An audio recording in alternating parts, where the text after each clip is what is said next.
وراثت کا جو معاملہ ہے تو یاد رکھیں ہمارے یہاں وراثت کے مسئلے میں بہت زیادہ غفلت کا مظاہرہ کیا جاتا ہے، خاص کر عورتوں کے متعلق کہ بھائی بہنوں کو حصہ نہیں دیتے۔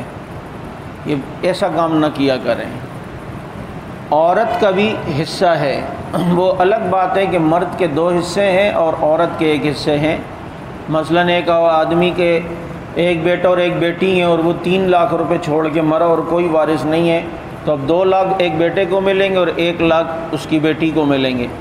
لیکن عموماً یہ بھائی جو ہوتے ہیں یہ قبضے کر کے بیٹھ جاتے ہیں جائیدادوں پہ، عورت کو عزت نہیں دیتے، عورت کو وراثت میں حصہ نہیں دیتے۔ تو یاد رکھیں یہ ظلم ہے، یہ ناجائز ہے اور یہ حرام ہے۔ اگر کسی نے کسی کی زمین کا ایک چھوٹا سا ٹکڑا بھی ناجائز طریقے سے لیا، قیامت کے دن زمین کے یہ حصہ 7 زمینیں اس کے گلے میں توق بنا کے ڈالی جائیں گی۔ میں ایک بیان میں تھا، مولانا عمر پالن پوری رحمۃ اللہ علیہ تبلیغی جماعت کے بہت بڑے بزرگ گزرے ہیں، وہ فرمانے لگے اگر کسی نے کسی کی 5 پائی بھی ناجائز قبضہ کی تو اس پر بھی اسے قیامت کے دن 700 قبول نمازیں دینی پڑیں گی اپنی، کیونکہ وہاں تو نیکیوں کے سکے کا تبادلہ ہوگا۔ اس لیے تھوڑے سی منفعت کے لیے ہم اپنی آخرت خراب نہ کریں۔ دیکھیں مظلوم بن جاؤ، کبھی ظالم نہ بننا۔ اگر کسی جگہ پہ یہ مسئلہ بن جائے، ایک دیوار کھڑے کر، وہ کہے نہیں بھائی یہ دیوار کا حصہ آپ کی جگہ میں نہیں ہے بلکہ یہ حصہ ہے، اب یہ 2-2 انچ کے لیے ہم لڑتے ہیں، تو چلو یہ سوچ لو یار ممکن ہے اسی کا ہو، اگر اس کا ہوا تو میرے آخرت میں کیا ہوگا؟ یہ تو فکر اسی کو ہوگی نا جس کے سامنے ہر معاملے میں آخرت ہو، اللہ تعالیٰ کا ڈر ہو۔ یار اگر یہ اس کا ہوا تو میرا کیا ہوگا؟ لیکن چلو اگر میرا ہوا تو انشاءاللہ مجھے اجر تو مل جائے گا نا۔ حق پر ہونے کے باوجود جو جھگڑے سے دستبردار ہو جائے، اللہ تعالیٰ اسے جنت میں گھر عطا فرماتے ہیں۔ اتنی بڑی فضیلت تو مجھے جو ہے وہ مل جائے گی۔ لہٰذا اس بات کی کوشش کریں کہ کسی کا حق نہ رہے ہمارے ذمے۔ میں کسی جگہ گیا، ہماری پرانی ایک مسجد ہوتی تھی جہاں سے میری امامت کا سلسلہ شروع ہوا۔ میں ایک دن مغرب عشاء سے تھوڑا پہلے آیا تو میں نے دیکھا کہ اکیلے ایک قاری صاحب بیٹھے میں دعائیں کر رہے ہیں، اسے نہیں پتہ پیچھے میں آیا ہوں۔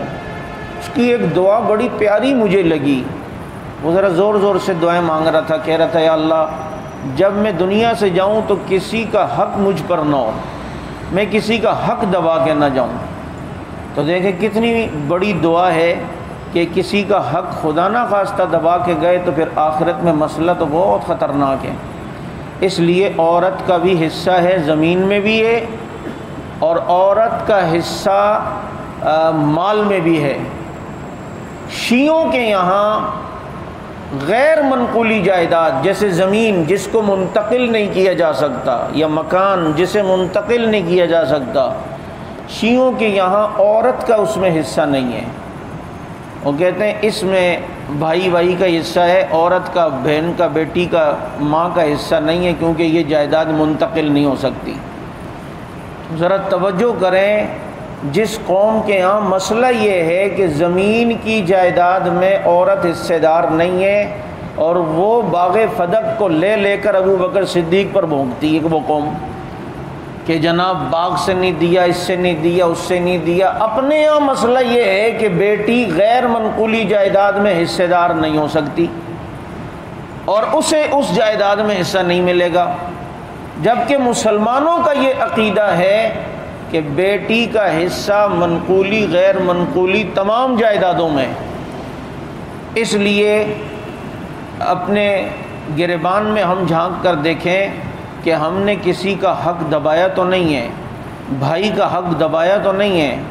اس معاملے میں گھر کے بڑے کے انتقال کے بعد پورے ماحول جو ہے نا وہ عجیب ہو جاتا ہے، اور زیادہ تر بات کلیئر یہی ہے کہ وہ بیویاں جو ہوتی ہیں نا وہ پن کر رہی ہوتی ہیں، نہیں تمہارا حصہ زیادہ ہے، اور بھائی کماتے تو تم تھے اتنا، یہ بھائی تو نکھٹو تھے، انہوں نے تو کچھ نہیں کیا۔ بھائی کماتے آپ تھے تو احسان نہیں کیا ہے، یہ جگہ آپ کے والد کی ہے، وراثت میں سارے حصے دار برابر کے شریک ہوں گے، اس لیے یہاں پر آ کر بے ایمانی نہ کی جائے، اور یہاں پر آ کر اپنے ایمان کا سودا جو ہے وہ نہیں کرنا چاہیے۔ اس بات کی کوشش ہو کہ ہماری طرف سے کسی کے ساتھ کبھی بھی زیادتی نہ ہو۔